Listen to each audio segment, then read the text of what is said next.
എൻ്റെ ഈ വിസ ഈ 15-ാം തീയതി ഞാൻ ജർമ്മനിക്ക് പോവാണ്. എൻ്റെ ഈ ടിക്കറ്റ് ഈ 15-ാം തീയതി ഞാൻ ജർമ്മനിക്ക് പോവാണ്. അതായത് എനിക്കറിയില്ല, എത്ര സ്തുതിച്ചാലും എങ്ങനെയൊക്കെ പറഞ്ഞാലും എൻ്റെ വീട്ടിൽ നിന്ന് പള്ളിയിലേക്ക് ഒരു 15 മിനിറ്റ് നടക്കാനില്ല കേട്ടോ. ഒരു 10 മിനിറ്റ് നടന്നാൽ എൻ്റെ വീട്ടിൽ നിന്ന് പള്ളിയിലെത്തി. അപ്പോൾ വീട്ടിലുണ്ടെങ്കിൽ കിടന്നങ്ങ് ഉറങ്ങും. ഞായറാഴ്ച പള്ളിയിൽ പോയി കഴിഞ്ഞാൽ പോർട്ടിക്കോടെ പുറത്ത് നിൽക്കും. അത് കഴിഞ്ഞാൽ കുർബാന കഴിഞ്ഞാൽ എങ്ങനെയും വീട്ടിലൊന്ന് എത്തിയാൽ മതി. അതാണ് പരിപാടി. ഈ ഉടമ്പടി എടുത്തതിന് ശേഷം ഞാൻ ആകെ ചെയ്തിരിക്കുന്ന കാര്യം, ഒരു 2 ആഴ്ച കൂടുമ്പോഴെങ്കിലും ഞാൻ കുമ്പസാരിക്കാൻ നോക്കും. എല്ലാ ദിവസവും വീട്ടിലുണ്ടെങ്കിൽ ഞാൻ എൻ്റെ പള്ളിയിൽ പോകാൻ നോക്കും. സത്യം പറയുകയാണെങ്കിൽ വിശ്വസിച്ച് കരഞ്ഞ് പ്രാർത്ഥിച്ചിട്ടുണ്ടെങ്കിൽ ഈ ഇരിക്കണ അമ്മ നമുക്ക് തന്നിരിക്കും. അതിനുള്ള ഏറ്റവും വലിയ തെളിവാണ് എൻ്റെ കയ്യിലിരിക്കുന്ന ഈ സാധനം.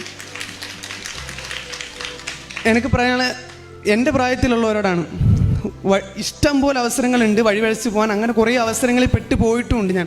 അവസാനം എൻ്റെ അമ്മ വഴി തന്നെ, എൻ്റെ പെറ്റമ്മ വഴി തന്നെ എനിക്ക് ഈ അമ്മയെ കൊണ്ട് തന്നു. ഈ അമ്മ വഴി എനിക്കൊരു ജീവിതം കിട്ടി. അതുപോലെ വളർന്നു വരുന്നതോടെ എനിക്ക് ഒറ്റ കാര്യമേ പറയാനുള്ളൂ, അമ്മയെ മുറുക്കെ പിടിച്ച് കരഞ്ഞ് പ്രാർത്ഥിച്ചാൽ ഉറപ്പായിട്ടും തന്നിരിക്കും എന്ന് പറഞ്ഞിട്ടുണ്ടെങ്കിൽ തന്നിരിക്കും.